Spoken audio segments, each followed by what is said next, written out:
quite know how to feel when so many people compliment me and use words like legend or inspiration, things like that.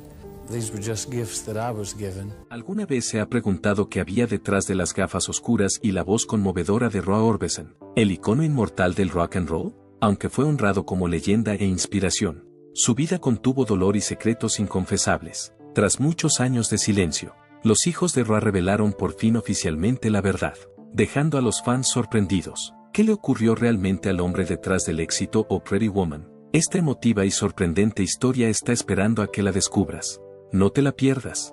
La infancia de Roy Orbison. Orville Lee Orbison y Nadine Duster Schultz dieron la bienvenida al mundo a su segundo hijo, Roy Orbison, el 23 de abril de 1936, en Vernon, Texas. Roy Orbison era el segundo de 3 hermanos varones, a pesar de que trabajaba como perforador de yacimientos petrolíferos. Su padre Orville apenas generaba dinero suficiente para mantener a su familia de 5 miembros.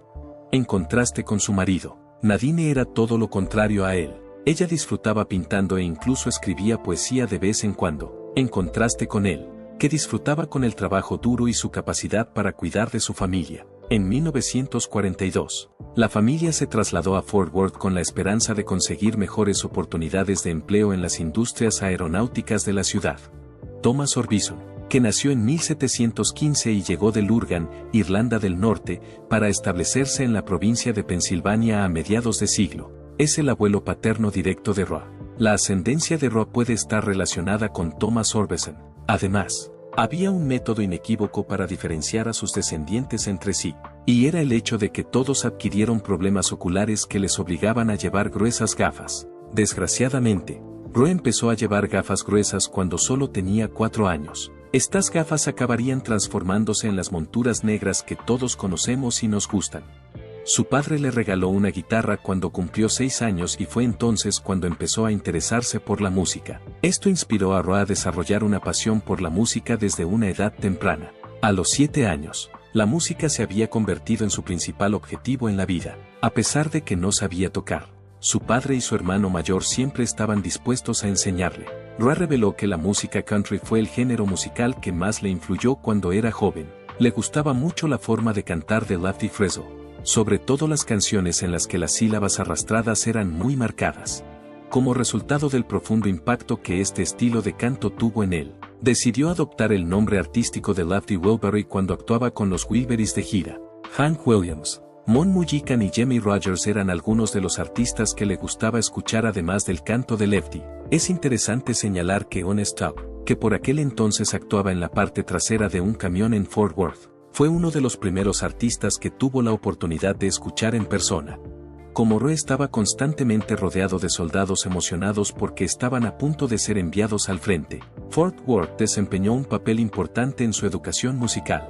En una ocasión contó que una experiencia que se le quedó grabada en la memoria fueron sus sesiones regulares de canto en Fort Worth. Estaba rodeado de soldados a punto de ser enviados al frente. En el poco tiempo que siguió, conoció la música del oeste de Texas, que incluía Rhythm and Blues, Tex-Mex, los arreglos sinfónicos de Mantovani y la música cajún.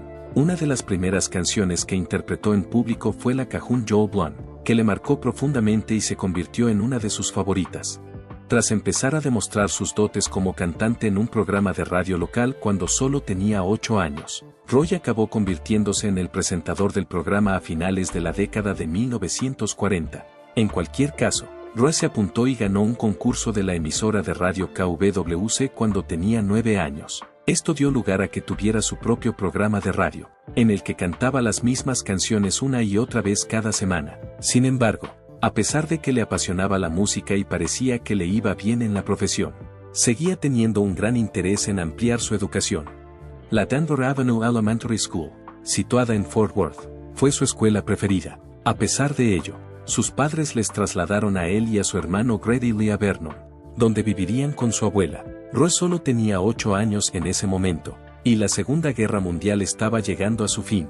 Esto llevó a los padres de Roy a volver a Vernon, donde aún residen. Por otra parte, acabaron trasladándose una vez más en 1946, esta vez a Wink, Texas, con la esperanza de encontrar trabajo. Roy, por su parte, no estaba especialmente contento con esta decisión. Su descripción de la vida allí incluía fútbol, campos petrolíferos, aceite, grasa y arena. Se alegró mucho cuando por fin pudo escapar de aquella ciudad estéril. La vida allí era como el fútbol. Cuando era mucho más joven, su aspecto le importaba un bledo. Sin embargo, cuando empezó a experimentar la pubertad y a tener más conciencia social, Roa tomó la decisión de empezar a teñirse el pelo, que era prácticamente blanco, de negro, a pesar de que era reservado por naturaleza, muy reservado y excepcionalmente cortés y servicial. El hecho de tener el pelo blanco no ayudaba. Roa era tan reservado que en los recreos de la escuela solía sentarse solo a tocar la guitarra sin nadie más. Esto ocurría mientras los demás niños estaban en el campo realizando actividades que requerían esfuerzo físico. Como resultado de su falta de talento atlético, se volvió extremadamente reservado y luchaba constantemente con su autoestima. Roy, en cambio, era capaz de dejar a un lado su timidez cuando llegaba el momento de cantar, y con frecuencia se mostraba ansioso por actuar. A pesar de ello, seguía considerando que su voz era distintiva pero no especialmente notable. Cuando se trataba de música, siempre tenía las mejores ideas, y algunas de ellas acabarían desembocando en la formación de su primer grupo. Puede que fuera tímido, pero siempre tuvo las mejores ideas. Wing Westerners Rock, que entonces tenía 13 años, se dio cuenta de repente de que debía reunir a unas cuantas personas y formar un grupo. Wing Westerners fue fundado en 1949 por 3 de sus compañeros de colegio que se habían hecho amigos gracias a su aprecio mutuo por la música. Esta idea impulsó la formación de la banda. James Morrow tocaba la mandolina eléctrica, Richard West tocaba el piano y Billy Paralas era el batería designado. Slob Evans tocaba el violín bajo, y Richard West tocaba el piano. Tenían una mayor afinidad por la música country estándar e interpretaron una gran cantidad de canciones de Glenn Miller en los bares honky tonk locales, así como en su programa semanal de radio matutino en Kermit, Texas. Ofrecieron su primera actuación en directo en 1953 en una asamblea escolar, e incluso les pidieron $400 para actuar en un baile debido a su popularidad.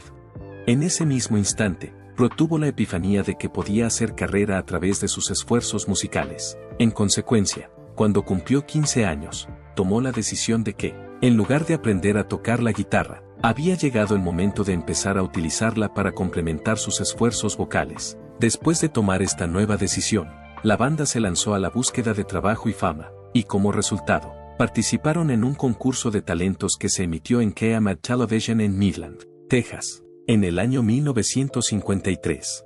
Ganaron el concurso y el premio consistía en aparecer durante 30 minutos en un programa de televisión local. Menos mal que lo consiguieron. Tras el concierto, Roy se puso en contacto con el propietario de la organización que patrocinaba el programa y le preguntó si podía patrocinar al grupo para más actuaciones continuas. El propietario aceptó y, como resultado, el grupo empezó a actuar semanalmente en KAMAT Television los viernes por la noche y en KOSA TV, una cadena de televisión de Odessa, los sábados por la noche. Tras finalizar sus estudios de bachillerato en 1954, Roy tomó la decisión de ampliar su formación matriculándose en el programa de geología del North Texas State College, situado en el centro de Denton.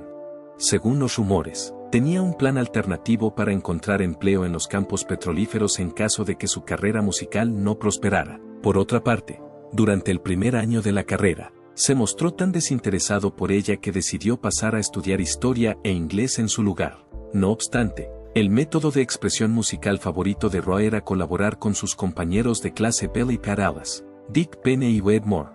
Además, Penne y Moore acababan de componer una sencilla canción rockabilly llamada Ubby Dobby, que dejó impresionado a Orbison. Como resultado, Orbison empezó a estudiar la posibilidad de grabar la canción para que pudieran publicarla. En cuanto supo que su compañero Pat Boone había conseguido un contrato discográfico, su determinación se reforzó aún más. Tras un baile de Nochevieja que ofrecieron en 1954, en el que terminaron tocando Shake, Rattle, and Roll una y otra vez, la banda acabó cambiando su estilo musical por el rock and roll en algún momento del futuro. Además, Elvis Presley tuvo un impacto significativo en él ya que había presenciado su actuación en 1954 y estaba muy sorprendido por las payasadas que mostraba en el escenario. De Teen Kings lamentablemente, Roa se encontró en la situación de tener que renunciar a su inscripción en el North Texas State College para poder matricularse en el Odessa Junior College al finalizar el semestre. Desgraciadamente, Los Westerners también se disolvieron en otoño de 1955, lo que llevó a Roy a formar una nueva banda a la que apodaron los Tin Canes. Roy, Billy Corrales y James Morrow, todos ellos miembros de los Westerners, formaban además parte de la banda, junto con Jack Connolly, que tocaba el bajo, y Johnny Wilson. Es interesante señalar que Roy acabaría conociendo a su futura esposa, Claudette Frady, que solo tenía 14 años, en un baile en el que tocaban los Tin Canes. En marzo de 1956, el grupo pudo grabar su primera canción, Obi Dobi, en el estudio propiedad de Norman Petty en Clovis, Nuevo México. Esto se produjo gracias a que la petición de Roy fue atendida con éxito. No pasó mucho tiempo hasta que la nueva discográfica GWOW, con sede en Odessa, la publicó como cara B del disco J. Y no tardó en salir a la venta. 101 es una sola persona. Tras el lanzamiento de la canción, Roy llegó a la conclusión de que un sello discográfico más completo estaría en mejores condiciones de garantizar la venta de más copias del álbum. Por lo tanto, discutió la posibilidad de cancelar el contrato con GWOW con un profesional del derecho. Después de algún tiempo, pudieron llegar a un acuerdo, y el grupo ya era libre de buscar un nuevo sello discográfico para promocionar Obi Dobi en el futuro. Por otro lado, hubo un contratiempo, ya que había grabado una maqueta de la canción para Columbia Records, que rechazaron. Sin embargo, hicieron que uno de sus artistas contratados, Seth Kane, lanzara una versión de Obi Dobi antes de que Orbison pudiera ofrecer la cinta a otro sello discográfico. Tras una serie de sucesos, desafíos y desacuerdos ocasionales, Sam Phillips, propietario de Sun Records, ofreció por fin un contrato a los Tin Canes. A continuación, se dirigieron al Sun Studio de Memphis para volver a grabar Obi Dobi con el fin de publicar su nuevo álbum. Al mismo tiempo, Sam Phillips contrató a la banda por un periodo de entre 1 y 2 años. Aunque Roy pretendía grabar baladas emotivas en lugar de canciones rockabilly, Sam exigía canciones rockabilly. Como resultado, la búsqueda de Sam de un sucesor de Elvis Presley le llevó a apostar por Carl Perkins. Casi inmediatamente después, Carl sufrió un accidente de coche que le dejó con heridas graves. Esto proporcionó a los Tin Canes un respiro, que finalmente llevó al lanzamiento de Obi Dobi y Go Go Go como el single 242 de Sam en mayo de 1956. Poco después, los Tin Canes se embarcaron en una gira exploratoria por los autocines de las zonas de James, Johnny Horton, Carl Perkins y Cass. Debido a que Roy estaba muy influenciado por Elvis Presley, a menudo actuaba de forma frenética durante sus conciertos. Hizo todo lo posible para conseguir la aclamación, ya que tenía la impresión de que solo tenían una canción de éxito. Obi Dobi alcanzó su posición más alta en las listas Billboard en el número 59 en junio de 1956, y vendió un total de 200,000 copias. Los siguientes sencillos, en cambio, no llegaron a las listas de éxitos. Cuando la banda actuaba en el Overton Park Shell el 1 de junio de 1956, estalló un desacuerdo sobre a quien había felicitado a Elvis Presley anteriormente. Este fue el comienzo del conflicto interno de la banda. Con el paso del tiempo, la banda se dio cuenta de que los cheques que recibían de los conciertos no eran suficientes para cubrir sus gastos. Además, se dieron cuenta de que la vida como grupo de gira era una experiencia descorazonadora, debido a que su contrato no incluía ningún pago de derechos cuando sus canciones sonaban en la radio. Además, Roy había agotado todos sus recursos financieros cuando el año 1956 llegaba a su fin. Es posible que Roy considerara la posibilidad de grabar un single sin los Tin Canes tras recibir ánimos de Norman Petty para hacerlo. Tras la revelación de que Roy había revelado su intención de renombrar la banda como Roy Orbison and the Tin Canes, los miembros restantes de la banda decidieron abandonar a Roy durante la sesión de grabación. La disolución oficial de su relación tuvo lugar en diciembre de 1956. Y el propio Sam atestiguó que el principal problema al que se enfrentaban era la tendencia de Roy a ser un individuo solitario. El hecho de que el contrato de Roy con Sun Records no permitiera que un vocalista no tuviera una banda, resultó ser un problema para él. Fama y fortuna. En 1956, tomó la decisión de seguir una carrera en solitario. Tras la ruptura, Roy permaneció en Memphis con su novia Claudette, que se alojaba en casa de Sam. Después de unas semanas, volvió a salir de gira con Johnny Cash, Sonny Burgess, Eddie Cochran y Gene Vincent. Principalmente tocaba canciones de otros artistas antes de concluir el set con una canción propia. Después de ser introducido en el círculo social de Elvis, Roy acabó recogiendo a la cita de Elvis en su Cadillac púrpura en algún momento, Esto ocurrió después de que Roy fuera introducido en el grupo social de Elvis. Por otra parte, en agosto de 1957, volvió al estudio de grabación Sun y grabó varias canciones nuevas utilizando solo su guitarra acústica en lugar de una banda. Sin embargo, sus intentos fueron infructuosos, y finalmente renunció a su sueño de convertirse en artista de grabación para dedicarse a otros menesteres. Sun decía que el dominio que Roy tenía de la guitarra le impresionaba mucho, incluso más que su voz. Claudette, que entonces tenía 16 años, estaba esperando a que Roy volviera al oeste de Texas, y poco después, los dos empezaron a hablar de la posibilidad de casarse. Roy intentó cantar baladas una vez más, y tras escribir The Clown, recibió una tibia acogida. Este fue su segundo intento de cantar baladas. Un productor de Sun Records le aconsejó que nunca tendría éxito como cantante de baladas. A pesar de ello, se empeñó en presentar su Claudette a las cantantes que encontraba en sus giras. En abril de 1958, los Everly Brothers la grabaron como cara B de su éxito All I Have to Do Is Dream. Este fue el momento en que finalmente tuvo suerte. En marzo de 1959, Claudette consiguió mantenerse en el puesto número 30 de las listas de éxitos. A pesar de ello, Roy abandonó Sun Records poco después de que surgiera un desacuerdo sobre los derechos de autor que debían pagarse por la canción Claudette. Finalmente, en 1957, Roy y Claudette se casaron y, en 1958, dieron la bienvenida al mundo a su primer hijo. Además, Roy pudo adquirir el Cadillac nuevo más caro que había gracias al dinero de los derechos de autor que Claudette le había proporcionado. Lamentablemente, él y su mujer gastaron todo el dinero que tenían de forma extravagante, por lo que pronto se quedaron sin trabajo y se vieron obligados a vivir con los padres de Roy en Wink. A principios del año siguiente, decidió dejar de actuar durante un periodo de 7 meses. Durante los años 1958 y 1959, trabajó en Eka Frost Music, una empresa de composición de canciones especializada en la producción de música country. Su responsabilidad consistía en componer una canción, crear varias cintas de demostración y enviárselas a Wesley Rose, que luego buscaba oportunidades para grabarlas con otros intérpretes musicales. Fue entonces cuando empezó a trabajar con Chad Atkins, que fue guitarrista de Elvis Presley y al que también admiraba. La vida de Roy se convirtió rápidamente en una reiteración de la misma rutina. Actuaba por la noche, vivía en un estrecho apartamento con su mujer y su pequeño hijo, y llevaba su guitarra al coche para componer nuevas canciones.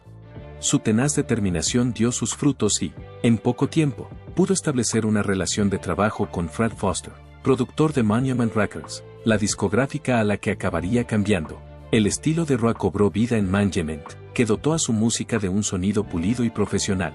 Esto culminó en que Roy pudo finalmente dar a sus tendencias musicales la libertad de manifestarse. Poco después, grabó 3 nuevas canciones, la más destacada de las cuales fue Uptown, que había escrito con Joe Mausen y que se publicó por primera vez en la segunda mitad de 1959. Era el sonido más bonito del mundo en ese momento, según Joe, que estaba tan emocionado con los resultados que lo recuerda como el sonido más bonito del mundo. Uptown fue la primera canción de Roy y Joe en entrar en el top 100 de la lista Billboard Hot 100. Fue un éxito poco memorable, fue un éxito un tanto anodino. Curiosamente, este logro se produjo en el mismo momento en que el periodo del rock and roll de los años 50 tocaba a su fin. A principios de 1960, Roy y Joe trabajaron juntos en otra canción llamada Only the Lonely, Know the Way I Feel.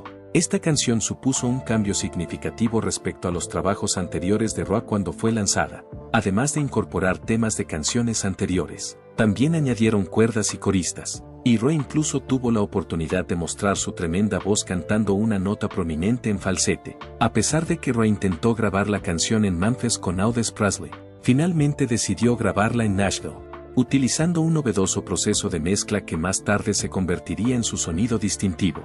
Only the Lonely fue un gran éxito, alcanzando el número 2 de la lista Billboard Hot 100 y encabezando las listas de éxitos en el Reino Unido y Australia. Esto le catapultó a la primera línea de la industria musical casi de la noche a la mañana. Tras alcanzar este nivel de popularidad, Roy empezó a modificar canciones para mostrar sus inconfundibles dotes de cantante. El estatus de Roy como voz distintiva en la industria musical quedó firmemente establecido gracias a los singles que Joe y él escribieron juntos, como Blue Angel y I'm Hurting. Además, su traslado a Nashville con su familia sirvió para estimular aún más su producción creativa, lo que dio lugar a la creación de canciones como Running Scared, que mostraba su registro vocal y su intensidad emocional. Además, el inusual enfoque de Roy condujo a la creación de otras canciones de éxito, como Crying, Dream Baby y How Long Must I Dream, así como Tolling Away for the Man. Durante una gira por Australia, sus baladas dramáticas le valieron el apodo de The Big O. Este apodo le acompañó durante toda la gira. Su impacto en la industria musical no tuvo rival y, como resultado, fue uno de los intérpretes de mayor éxito en Estados Unidos durante los primeros años de la década de 1960, a pesar de los obstáculos personales y profesionales a los que se enfrentó. El Roy de la tragedia se había casado con su novia en 1957 y, a pesar de que la pareja tuvo que hacer frente a una serie de circunstancias difíciles, al menos estaban contentos con su relación. Por desgracia, cuando el ascenso de Roy a la popularidad empezó a pasarles factura, su relación pronto se vería abocada a la zona turbulenta, y les resultaría difícil mantenerla. La idea de que la pareja se divorciara se hizo pública por primera vez en noviembre de 1964. Poco después, el divorcio finalizó y se reveló que Claudette había tenido una aventura. Ambos acontecimientos se produjeron simultáneamente. Las noticias de la época afirmaban que Roy había estado lejos de su familia debido a sus viajes, y su joven esposa no podía tolerar estar sola. Como resultado, ella decidió tomar cartas en el asunto e inició una relación con el contratista que había construido su casa en Hendersonville, Tennessee. Antes de embarcarse en una gira por Australia con The Rolling Stones, Rolf Harris y Dionne Warwick, Roy se trasladó a un lugar muy alejado de su deteriorada vida doméstica. A pesar de que Roy actuó en segundo lugar, por detrás de los Stones, la gira fue un éxito para él. Ayudó a allanar el camino para su éxito número 1, Penny Arcade, que fue lanzado en los Estados Unidos varios años después. Tras la gira, Roy regresó a Tennessee, pero alquiló su casa, ya que tenía recuerdos angustiosos de Claudette. A pesar de que se habían divorciado, Roy se dio cuenta de que seguía queriéndola. 10 meses después de su divorcio, en 1968, se reencontraron alegremente en Londres, donde tomaron la decisión de volver a casarse, reconciliarse y dejar a un lado sus problemas. Fue una suerte que este reencuentro se produjera al mismo tiempo que Roy firmaba un lucrativo contrato con MGM por valor de $1 millón. Este acuerdo supuso su entrada en el negocio del cine, del que disfrutó. Gracias a ello, pudo reducir el número de giras y pasar más tiempo en casa. Mientras Roy y Claudette disponían de más tiempo, disfrutaban de su mutuo entusiasmo por las motocicletas, montando habitualmente en circuitos y participando en giras por todo el mundo. Pérdidas desgarradoras. La vida de Roy parecía estar en una situación estable desde que su familia se había reunido. Sin embargo, mientras Roy estaba de gira por Inglaterra, sufrió un accidente de moto. A pesar de que se reconciliaron, su arriesgada forma de vida acabó pasándoles factura, y el 6 de junio de 1966, Claudette sufrió un accidente y falleció. Tras sufrir una pérdida tan trágica, Roy se dedicó a la creación, dejando que sus sentimientos se expresaran a través del arte.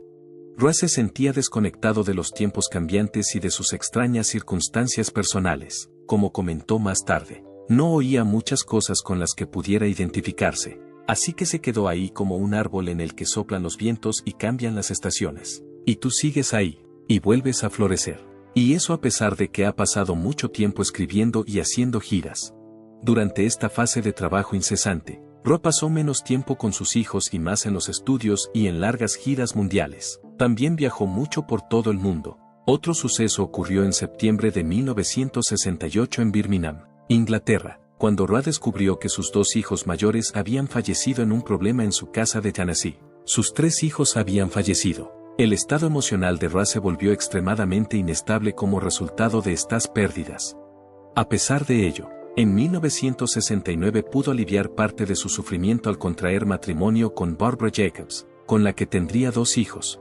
Desgraciadamente, su tristeza influyó considerablemente en su capacidad de trabajo. A pesar de que pudo restablecer el equilibrio en su vida personal, durante la década de 1980, Roy experimentó un renacimiento de su popularidad gracias a las giras de los Wilburys y a la recuperación del respeto por la labor que había realizado en la cultura popular durante la década de 1960. A pesar de ello, las luchas emocionales por las que atravesó siguieron repercutiendo en las últimas etapas de su vida profesional. A pesar de ello, Roy fue capaz de utilizar sus habilidades para llevar alegría a los demás a través de su trabajo, incluso mientras sufría a nivel personal. Esto no habría sido posible sin su perseverancia. Fueron los Wilburys quienes viajaron. Las semillas del viaje. Los Wilburys fueron una reunión única de gigantes del rock, cada uno de ellos con una historia memorable que desafiaba las expectativas. Esto es un simple mito. Lucky, Lefty, Nelson, Otis y Charlie T. Jr. eran los nombres que recibía el misterioso quinteto, que parecía haber surgido de los anales de una época de trovadores ambulantes que hacía tiempo que había pasado.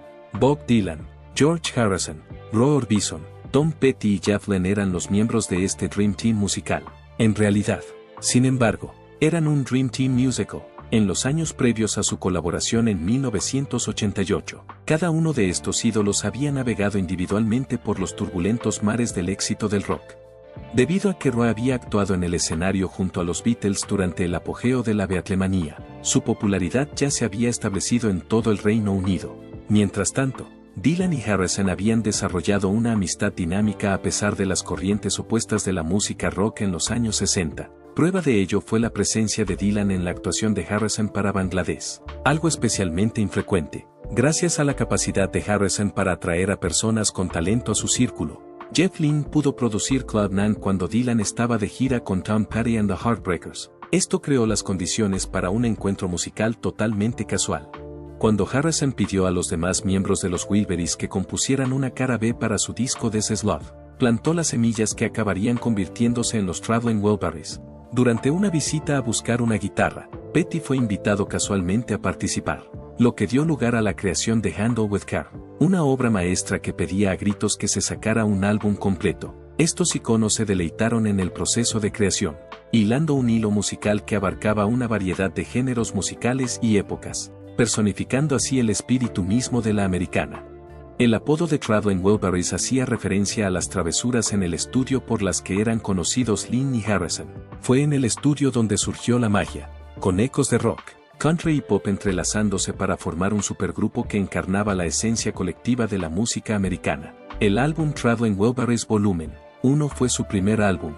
La publicación del álbum, que fue recibido con entusiasmo y elogios generalizados de la crítica, dio un nuevo impulso a las carreras de Dylan y Petty.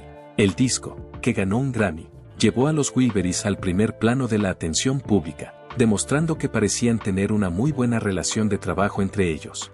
Sus actividades futuras se vieron empañadas por el inesperado fallecimiento de Roy en diciembre de 1988. Harrison tenía la visión de una película y una serie de grabaciones de los Wilburys, pero la chispa del grupo no brilló lo suficiente como para sobrevivir.